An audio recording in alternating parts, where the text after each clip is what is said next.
और पीयूष गोयल जी को इस बजट के लिए बहुत बहुत बधाई देता हूं। ये अंतरिम बजट है। चुनाव के बाद भारत को समृद्धि की तरफ जो बजट लेकर के जाएगा, ये उसका ट्रेलर मात्र है।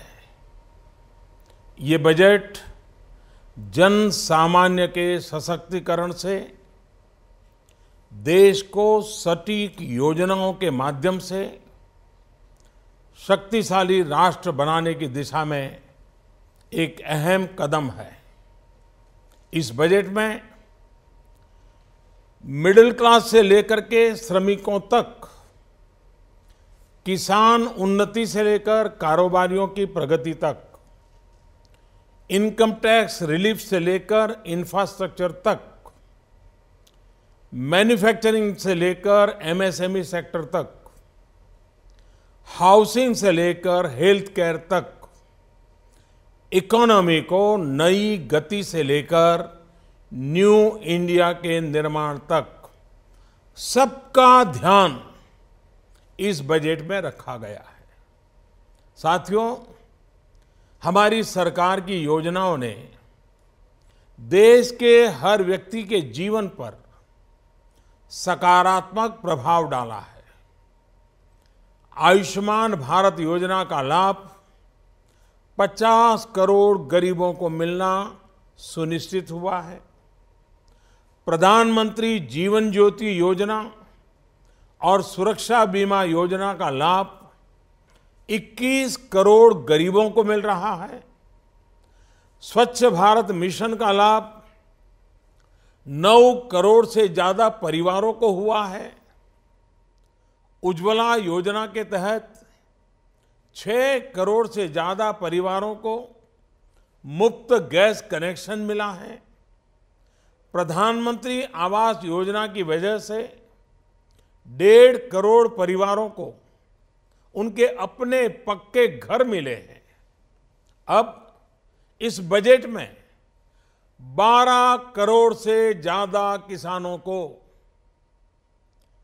3 करोड़ से ज्यादा मध्यम वर्ग के टैक्स पेयर परिवारों को और 30-40 करोड़ श्रमिकों को सीधा लाभ मिलना तय हुआ है। साथियों, सरकार के प्रयासों से आज देश में गरीबी रिकॉर्ड गति से कम हो रही है। लाखों करोड़ों लोग गरीबी को परास्त करके नियो मिडिल क्लास में प्रवेश कर रहे हैं। देश का ये बहुत बड़ा वर्ग आज अपने सपने साकार करने में और साथ साथ देश के विकास को गति देने में जुटा हुआ है। ऐसे समय में इस बढ़ते मिडिल क्लास की आशा आकांक्षाओं को, कुछ कर दिखाने के जज्बे को हौसला मिले, उसको सपोर्ट मिले, इसके लिए सरकार ने अपनी प्रतिबद्धता दिखाई है। मैं देश के middle class, salaried middle class को इनकम टैक्स दरों में मिली छूट के लिए बहुत बहुत बधाई देता हूं। ये मध्यम वर्ग और उच्च मध्यम वर्ग की उदारता ही है, उनकी ईमानदारी ही है, कानून को मानकर चलने की उनकी प्रतिबद्धता ही है, जिसकी वजह से देश को टैक्स मिलता है, देश की योजनाएं बनती हैं, गरीब का कल्याण होता है। बरसों से ये मांग रही है कि 5 लाख रुपए तक की आय को इनकम टैक्स से मुक्त घोषित किया जाए। इतने वर्षों से की जा रही इस मांग को पूरा करने का काम हमारी सरकार ने किया है। साथियों, किसानों के लिए समय समय पर अलग अलग योजनाएं अलग अलग सरकारों ने बनाई हैं, लेकिन ऊपरी सतह के 2-3 करोड़ किसानों से ज्यादा किसान इन योजनाओं के दायरे में आए ही नहीं। अब प्रधानमंत्री किसान सम्मान निधि यानी जिसे पीएम किसान योजना कहा जा रहा है, उसका लाभ 12 करोड़ से ज्यादा उन किसानों को मिलेगा जिनके पास 5 एकड़ से या 5 एकड़ से कम भूमि है। एक प्रकार से आजादी के बाद देश के इतिहास में किसानों के लिए बनी ये सबसे बड़ी योजना है। हमारी सरकार किसानों के लिए एक के बाद एक ठोस कदम उठा रही है। पशुपालन, गौ संवर्धन, मछली पालन जैसे ग्रामीण जीवन और कृषि जीवन से जुड़े अहम क्षेत्रों का भी इस बजट में विशेष ध्यान रखा गया है। राष्ट्रीय कामधेनु आयोग और मछली पालन का अलग डिपार्टमेंट करोड़ों किसानों को अपनी आजीविका बढ़ाने में मदद करेगा, मछुआरों की मदद करेगा। हमारा ये पूरा प्रयास है कि किसान को सशक्त करके उसे वो साधन दें, संसाधन दें जिससे वो अपनी आय दोगुनी कर सके। आज के निर्णयों से इस मिशन को और तेजी मिलेगी।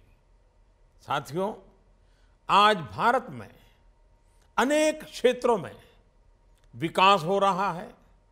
नए नए प्रकार के क्षेत्रों में, नए नए विस्तारों में, नए नए प्रकार की योजनाओं में प्रगति हो रही है और इन क्षेत्रों में काम करने वाले लोगों की संख्या भी निरंतर बढ़ती जा रही है। लेकिन असंगठित क्षेत्र के श्रमिकों, मजदूरों, अनऑर्गेनाइज्ड लेबर, जिसमें घर काम करने वाले लोग हों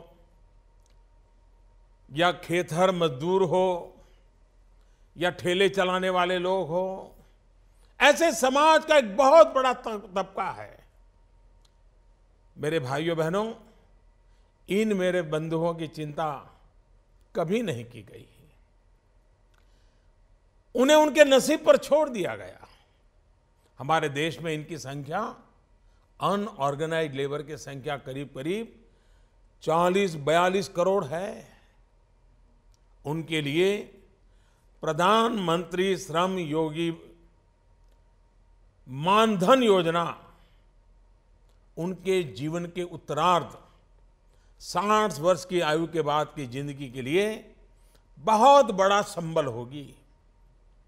उन्हें आयुष्मान भारत योजना, प्रधानमंत्री जीवन ज्योति योजना, प्रधानमंत्री सुरक्षा बीमा योजना, प्रधानमंत्री आवास योजना जैसी अनेक योजनाओं का लाभ तो मिलेगा ही, बुढ़ापे में रोजमर्रा की जिंदगी गुजारने के लिए पेंशन भी मिला करेगा। भाइयों और बहनों, हमारी सरकार देश के हर उस नागरिक को विकास की मुख्य धारा से जोड़ने का प्रयास कर रही है जो अब भी कुछ कारणों से विकास का पूरा लाभ नहीं ले पाए हैं।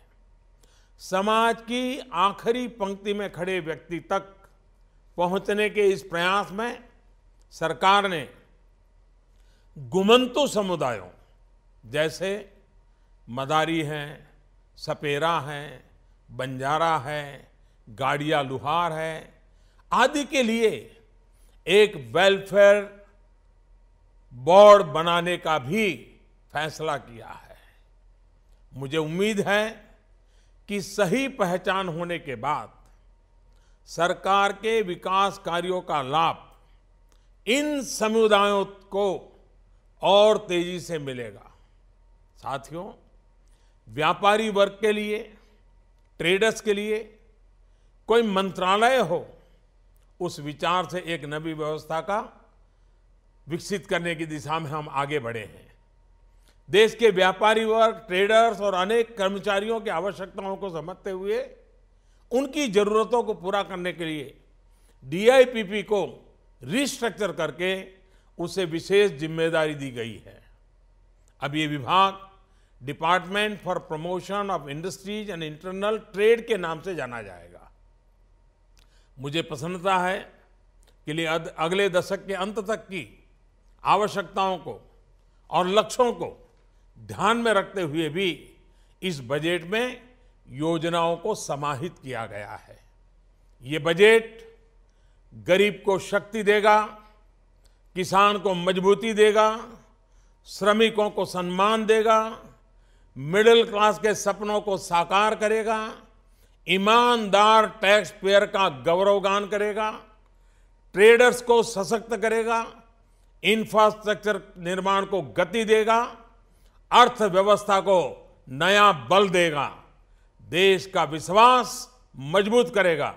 ये बजट न्यू इंडिया के लक्ष्यों की प्राप्ति में देश के 130 करोड़ लोगों को नई ऊर्जा देगा। ये बजट सर्वव्यापी, सर्वस्पर्शी, सर्वसमावेशी है, सर्वोत्कर्ष को समर्पित है। मैं एक बार फिर हमारे मित्र अरुण जी को और पीयूष जी को और उनकी टीम को इस उत्तम बजट के लिए बहुत बहुत बधाई देता हूं। धन्यवाद।